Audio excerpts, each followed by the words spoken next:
outside, and here you can see, let me close it up first, show you. Our composter is completely assembled, and we are now getting ready to fill it up. So let me open up the door, and into our composter I have some of the stems from some grapes I had. Here are the skins from the bananas that we used to make the banana bread that I had saved. I have some eggshells. Eggshells are a good source. Well, they're a neutral source. They're just good for soil. You want to make sure that you crumble them up into small pieces because it makes it easier to break down as it goes through the composting and decomposing process. And decomposing is basically breaking down into the smallest pieces that it can break down into.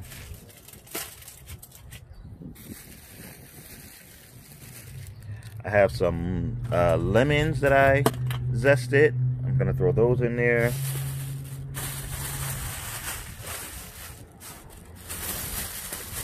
Let's see what else we have here. I have some more banana skins. Just throw them all in there. I have the skin of oranges. I bought my grandma some okra, and she cut those up. So I have the stems from the okra, which is a vegetable that they eat a lot.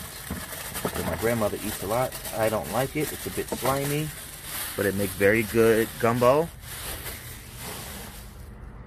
I have some old salad leaves that I'm not going to eat because they got a bit wet in the refrigerator.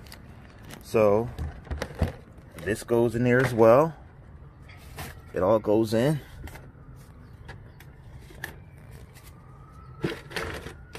So when making compost, friends, you always want to make sure that you have more brown than green. So green is any of the material that we put in that we could eat. And not necessarily just eat, but you can hear an ambulance going by. Material that is grown from the earth. So it's fruits and vegetables that we can eat. It can also be flowers and twigs that are not branches because they're not dried out, but stems to flowers and stems to plants and things like that. So those are considered green because they are living, or they once were living. They were grown. And the brown would be things like the cardboard or paper bags that we have shredded, or the cardboard egg cartons that we've added here or whatever. And you always want to have more brown. Brown is a good source of carbon, which is good for plants. And the green is a good source of nitrogen, which is also good for plants. So I also have some things that I had frozen in my deep freezer because I thought I was going to be able to do this back over the winter. So we have some blackberries, throw those in there, broccoli, cauliflower, throw that all in there. I have some asparagus stems. I actually have a whole frozen banana here. And like I was saying earlier, another frozen banana. I wanted to initially make my compost using my red wiggler worms And one thing about red wiggler worms, they love to eat fruits and vegetables, but particularly they love melon, the skins from like watermelon, cantaloupe, honeydew, and they love bananas and banana skins. They don't like fruits that are high in acid, like oranges, tomatoes, pineapples, lemons, limes. So you guys saw me put the skin of oranges and lemons inside the composter, but if I was using my worms, I wouldn't be able to put them in there because they are very harmful to the worms. The worms won't like them, and they could actually hurt the worms very badly.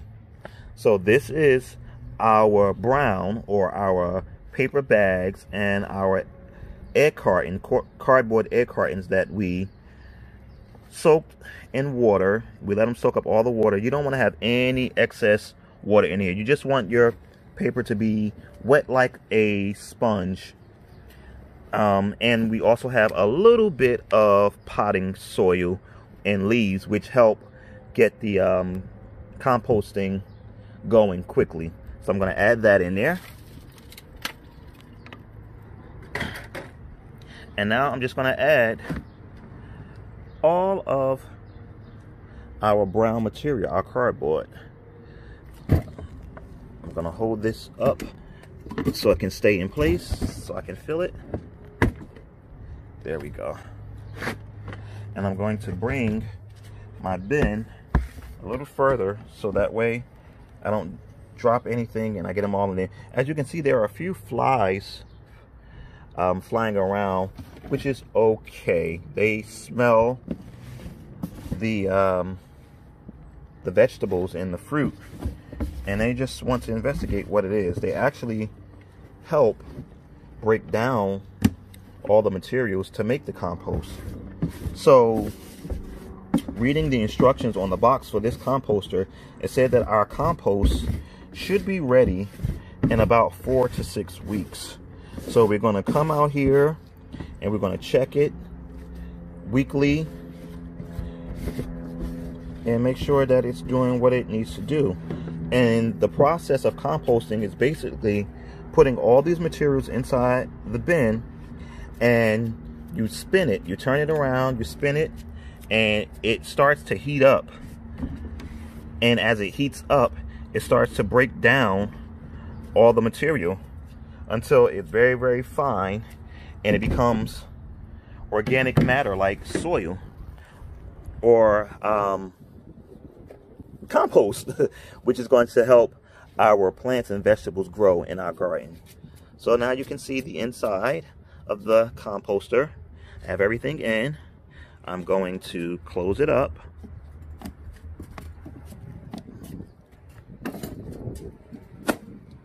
I'm going to put the latch down so it can spin, and we're going to give it a few turns so everything can mix up nicely together. So I'm going to leave the composter outside, and that way it can get plenty of sun, it can get plenty of wind, just in case it starts to smell a little bit, which is normal because we have the food in there.